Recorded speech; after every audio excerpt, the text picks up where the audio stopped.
kò tí mo wọ́n sọ. lẹ́yìn pé akí ọlọ́run akí ànábì wa Muhammad sallallahu alayhi wa sallam.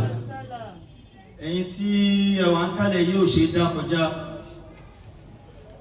ṣùgbọ́n àǹfààní àti kíyín bí ó ṣe tó ò sí fún mi bí ó bá ṣe bó ṣe gbà. ó kí Mawlana al-Khalifa Sheikh Ibrahim Allahu hayatahu.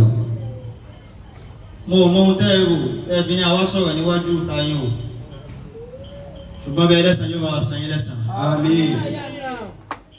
gbogbo àwọn tí wọ́n wà ń kálẹ̀ yìí ni mo jẹ ní gbèsè kíkí ọ̀ràn kíkí yín bẹ ní orí mi ṣùgbọ́n aládùúgbò gbogbo wa bàbá kí yín wẹ̀ léèní àtúrí yín lálé ní táàtútù yín kí padà sí aburú ọlọ́run ní gbébá gbogbo yín. Àmín. ọ̀rọ̀ mi ti yáwọn ìyá mi bébí ìbá káwọn àwọn ti forí jì mí ṣùgbọ́n àlàdáni lá àṣtàgìnà mi tahiyyatihima Sheikh Ismail dámọ̀ fọ́sẹ̀ Allahu hayatahu. wa Sheikh Abdul Kabir Kebi Allahu hayatahu. mujalasatuna bid'un àkọ́kọ́ jọjọ kó papọ̀ ilé iná làkọ́kọ́ ní mo fi gbọ́dọ̀ dá kíkí àwọn méjèèjì kọjá واذكر في الكتاب إسماعيل إنه كان صادق الوعد وكان رسولا نبيا. dáàmú fọ́sẹ̀wò ni wọ́n ní ọlọ́run tún mọ́jọ́ wá tí dáadáa tún pàwọ́ pọ̀ kí n jù báyìí lọ.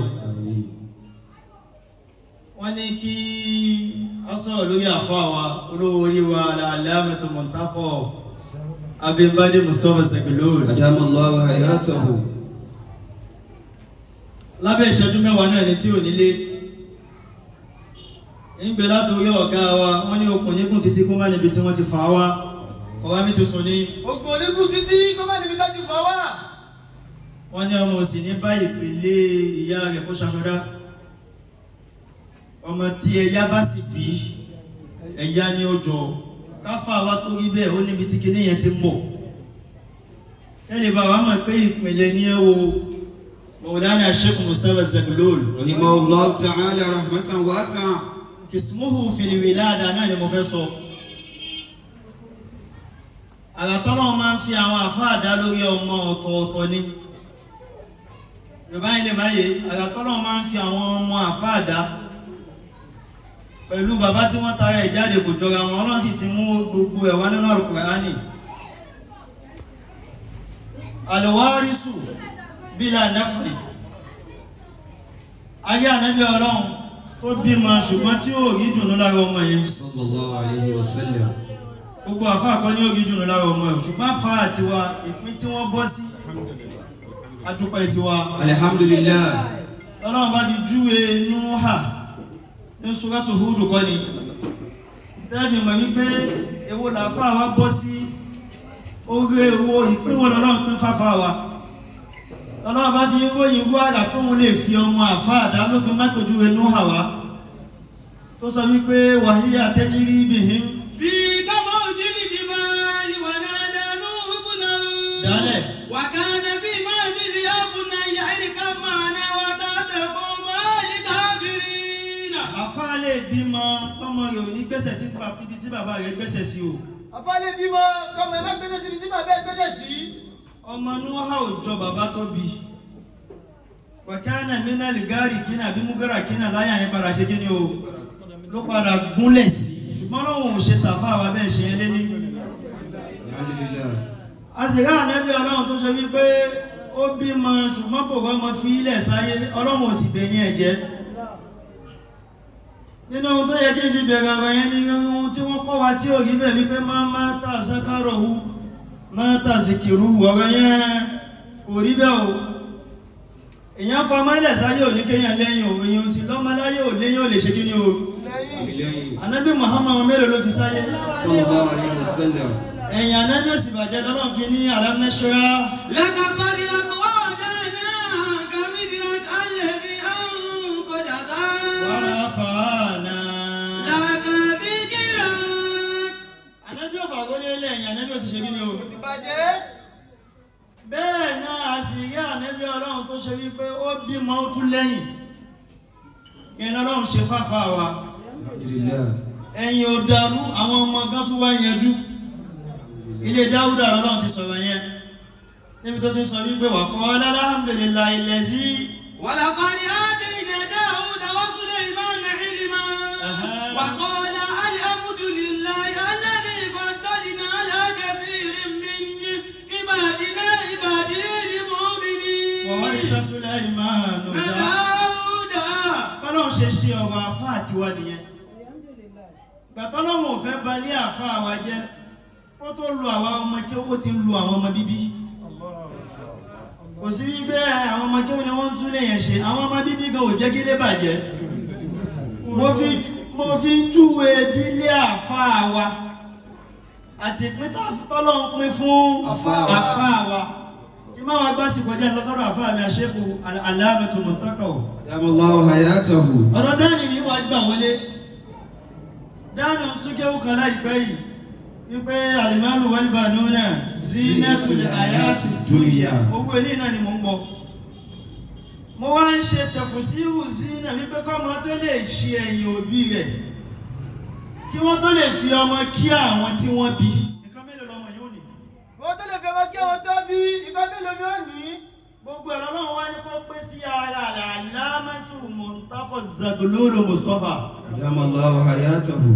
tí gbogbo àwọn àfáà náà táwọn náà ń bẹ lọ́wọ́ ọmọ táwọn máa tọrọ ẹ̀kọ́ yìí pé bá ṣe ń tọrọ ọmọ ọlọ́run bá ń fẹ́lẹ́ iná kún fún o ọ̀kọ́kọ́ ohun tọ́lọ́ kọ́kọ́ ṣe fún alámẹ́tù Muntaqoh ní al-hikma ọgbọ́n ṣe kí ni o ọgbọ́n bẹ ọgbọ́n téèyàn fi gbé mustapha Zuglool tabuza àtọ́sí kalẹ̀ ẹ̀mẹ̀gbọ́gbọ́n yẹn ò kéré ọgbọ́n téèyàn fi wò wípé kéhùn gbé healthcare mustapha Zuglool kalẹ̀ ọgbọ́n yẹn ò ṣe kí ni o yóò ti ní ìkìmọ́tà máa ń dáṣà. ṣé o Muntaqoh lọ́rùn sọ̀rọ̀ yẹn yá وما يؤتى الحكمة فقد أوتي خيرا كثيرا. ọlọ́run ọmọ tí ó bá ń yẹn bí ṣé o Muntaqoh ọmọ yẹn ó gbọ́n nú ọmọ yẹn tó lè di zina yóò mọ ohun tó ṣe kí ni o وما يذكر إلا أولو الألباب. ìwọ tó ń tọrọ ọmọ àgbẹ̀yìn tẹ́yìn ṣe tọrọ kọ́lọ̀ ń gbọ́n ọmọ yẹn nínú kọ́lọ̀ ń gbọ́n níta ìyẹn làkọ́kọ́ ohun tó ń bẹ lára àfáà wa Sheikh Muntaqoh Allahu hayatahu. nínú tọ́lọ́ bá tún máa fi ń ṣe ọmọ ní zina tí ò fún àfáà wa dá òun náà ní ilmul kitab ẹ̀tọ́ sí pé àwọn ọmọ àfáà wa tún kàwé kò sí illiterate nínú wọn bá bá ń sọ western education gbogbo wọn ṣe kí ni o gbogbo wọn jìnnà lọ́wọ́ bá fi ń bá Yahya sọ̀rọ̀ pé tó fi ń bá Zakariya sọ̀rọ̀ pé ṣé o fẹ́ lọ́mọ tí ó ṣẹ̀yìn rẹ̀ ló fi ní yá Yahya khudhil kitaba بقوة وآتيناه والحكمة صبيا. ọmọ tó bí yóò bá dúpẹ́ lẹ́yìn ayé rẹ̀ ọmọ yóò kéwú yóò kàwé Ọmọ tó bí ó bá dúpẹ́ yóò kàwé yóò kéwú. bàbá wa Sheikh Mustapha ò sọ fáwọn ọmọ yìí kéwú nìkan ni kí wọ́n ké gbogbo wọn ni wọ́n ní qualification débi wípé wọ́n gba master wọn gba Doctorate. nínú ohun tọ́mọ tí ó yanjú tí ó tún ní òun ní pé ọmọ yìí ó lẹ́sìn yóò máa sin lọ́wọ́ Ànábì Ibrahim fi ń sọ fọ́lọ́ nínú àyà kan tó fi sọ pé rabbi ij'alni muqima salati wa min ذريتي wa taqabbal دعاء. débi tuntun ó jẹ́ wá summarize torí mo ti sọ wípé al-khatib la yattasifu bil-baligh hatta yakuna mara'i al-hal ohun tí mo kọ́ wájú bẹ́ẹ̀ lọ ṣùgbọ́n ìwà summarize pẹ̀lú ilé orin tí mo ṣẹ̀ṣẹ̀ nàzọ́mọ̀ níbẹ̀ yẹn wípé ààrẹ lè mú tàkọ́ khayra khalafil mustapha ààrẹ lè mú tàkọ́ khayra khalafi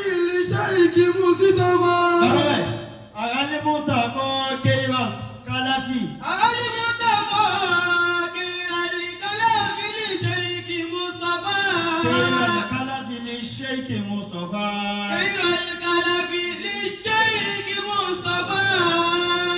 Safi Muntaqoh kamusun min wasfil mahamid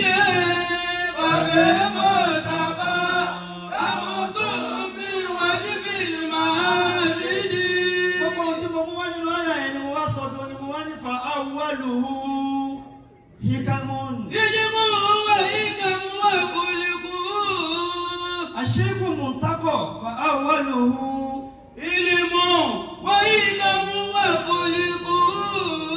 ìmọ̀ ń bẹ ọgbọ́n ń bẹ wa kulikuhu bàbá wa ní aṣọ ìwà àfáàwà jamilun ثم ملك بلا مرى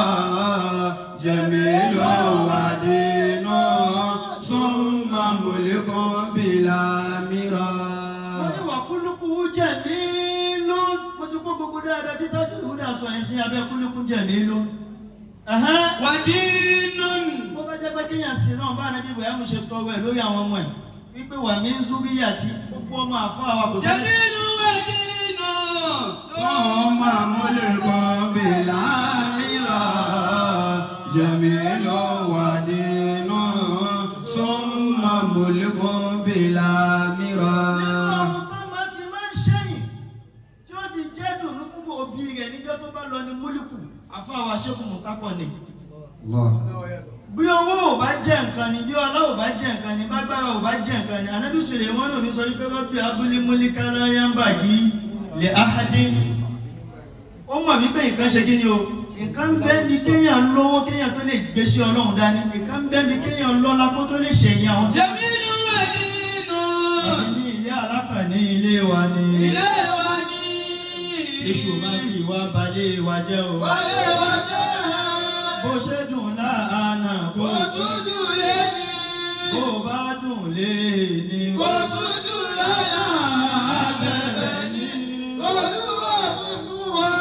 Ní ilé Ọlọ́run àjò. Àmín. Àkùtì Ọlọ́run àmọ́.